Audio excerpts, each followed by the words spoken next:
follow-up of the presentation we provided in January relating to the strategic goals of the task force. And really, this is funding that we receive to carry out those goals. And instead of having that in consent calendar, this is an opportunity for council to understand where these funds are going to. Beautiful. So Thank you. I will invite Sandra Cruz up here. Okay.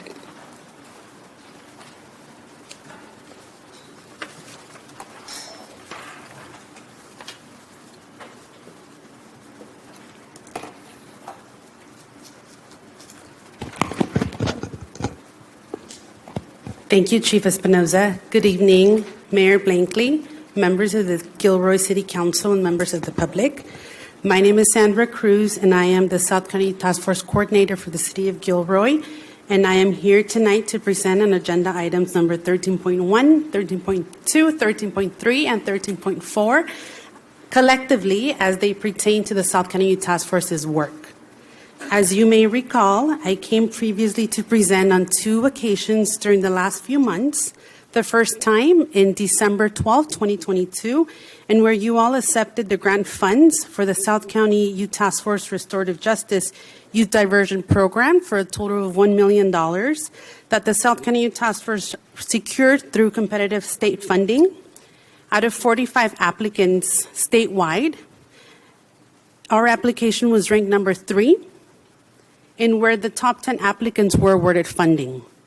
And most recently, on January 23 of this year, in where the city, where the task force program manager, Bernice Aguilera-Tony, and I presented to you on our 2023-2026 strategic plan titled Project to Thrive. Tonight, I am here to request that you accept the county funding that helps further our mission through our strategic goals that were identified by the South County community. One of our strategic goals from our current plan is to continue the work in East Gilroy that the South County Youth Task Force began in 2012. In 2012, the South County Youth Task Force began working with the Public Health Department to start activating San Isidro Park. And in 2017, the NSU funding came as a way to bridge the CalGRIP funding that was ending at that time. Through this funding, we worked with resident leaders, we worked to offer classes, we worked to provide leadership development, and we worked to positively activate San Isidro Park. Today, we are requesting that you accept the renewal of the NSU agreement, and once again, to support youth and families who reside in East Gilroy per strategic plan for a total of $142,550 for fiscal year 24. Additionally, we are requesting that you accept $331,406 from the District Attorney's Office to help us continue to provide crucial services for the most vulnerable youth in the community, both for a total of $473,956 to help pay for direct services and programs. These funds don't include in-kind positions that the county assigns to the South County Youth Task Force to help meet our mission and our strategic goals.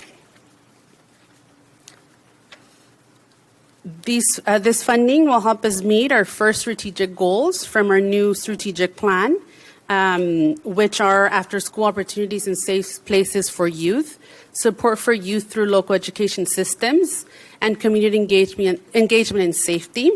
And I encourage all of you to please visit our website and download a digital copy of our strategic plan, and to also learn more about upcoming services and programs that the South County Youth Task Force has. These are a few current services offered in Gilroy that these funds will pay for: